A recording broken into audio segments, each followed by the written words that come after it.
The Children's Book of Christmas Stories by various artists. A Story of the Christ Child by Elizabeth Harkinson. Once upon a time, a long, long time ago, on the night before Christmas, a little child was wandering all alone through the streets of a great city.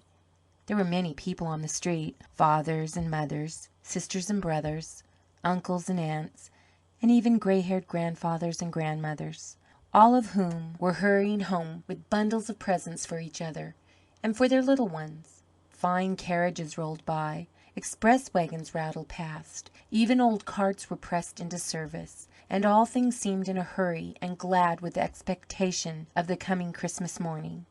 From some of the windows bright lights were already beginning to stream until it was almost as bright as day. But the little child seemed to have no home, and wandered about listlessly from street to street. No one took any notice of him, except perhaps Jack Frost, who bit his bare toes and made the ends of his fingers tingle. The north wind, too, seemed to notice the child, for it blew against him and pierced his ragged garments through and through, causing him to shiver with cold.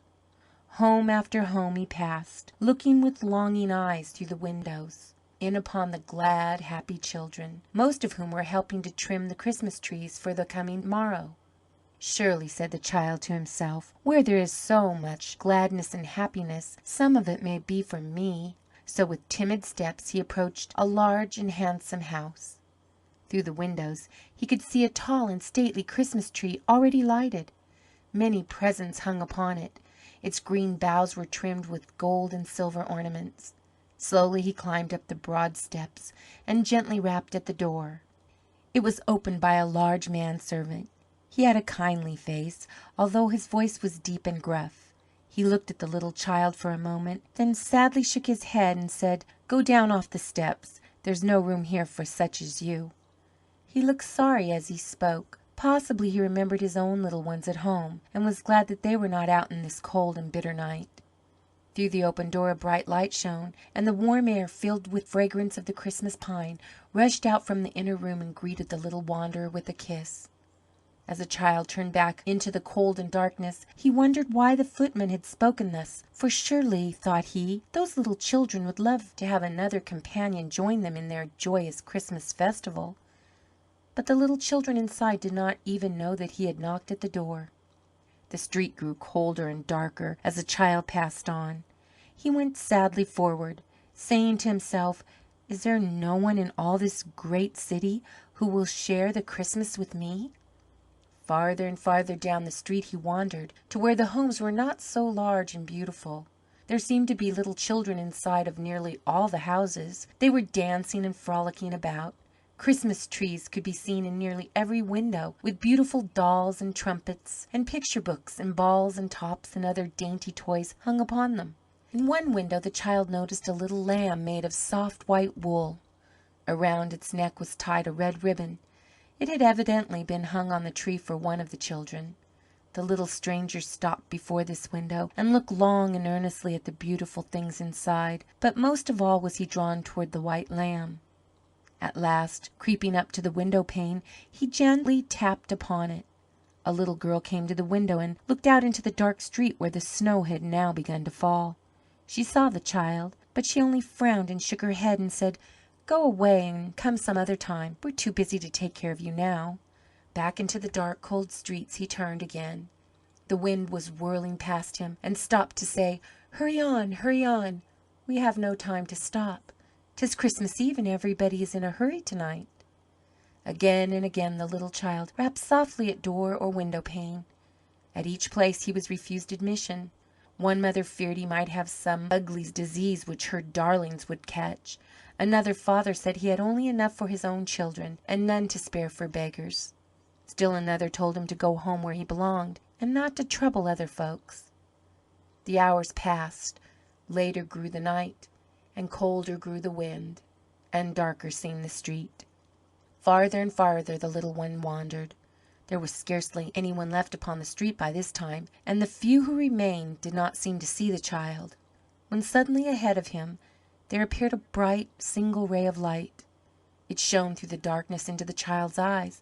He looked up smilingly and said, "I will go where the small light beckons. Perhaps they will share their Christmas with me." Hurrying past all the other houses, he soon reached the end of the street and went straight up to the window from which the light was streaming. It was a poor little low house, but the child cared not for that. The light seemed still to call him in. From what do you suppose the light came? Nothing but a tallow candle, which had been placed in an old cup with a broken handle in the window, as a glad token of Christmas Eve.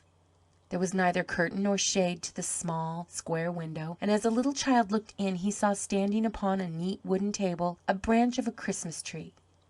The room was plainly furnished, but it was very clean, and near the fireplace sat a lovely-faced mother with a little 2-year-old on her knee and an older child beside her. The 2 children were looking into their mother's face and listening to a story. She must have been telling them a Christmas story, I think. A few bright coals were burning in the fireplace, and all seemed light and warm within.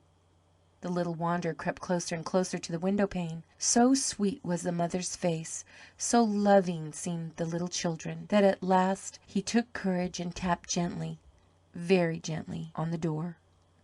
The mother stopped talking. The little children looked up. "What was that, Mother?" asked the little girl at her side. "I think it was someone tapping on the door," replied the mother. "Run as quickly as you can and open it, dear, for it is a bitter cold night to keep anyone waiting in this storm." "Oh, Mother, I think it was the bough of the tree tapping against the window pane," said the little girl. "Do please go on with our story." Again the little wanderer tapped upon the door. My child!" exclaimed the mother, rising. "That certainly was a rap on the door. Run quickly and open it. No one must be left out in the cold on our beautiful Christmas Eve." The child ran to the door and threw it wide open. The mother saw the ragged stranger standing without, cold and shivering, with bare head and almost bare feet. She held out both hands and drew him into the warm, bright room.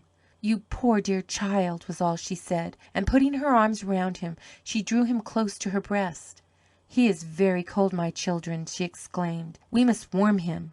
And," added the little girl, "we must love him and give him some of our Christmas, too." "Yes," said the mother, "but first let us warm him."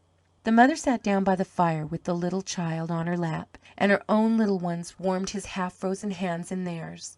The mother smoothed his tangled curls, and bending low over his head, kissed the child's face. She gathered the 3 little ones in her arms, and the candle and the firelight shone over them. For a moment the room was very still. By and by the little girl said softly to her mother, "May we not light the Christmas tree and let him see how beautiful it looks?" "Yes," said the mother. With that she seated the child on a low stool beside the fire, and went herself to fetch the few simple ornaments which from year to year she had saved for her children's Christmas tree. They were soon so busy that they did not notice the room had filled with a strange and brilliant light.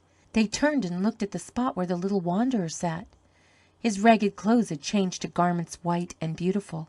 His tangled curls seemed like a halo of golden light about his head. But most glorious of all was his face, which shone with a light so dazzling that they could scarcely look upon it. In silent wonder they gazed at the child. Their little room seemed to grow larger and larger until it was as wide as the whole world. The roof of their low house seemed to expand and rise until it reached to the sky.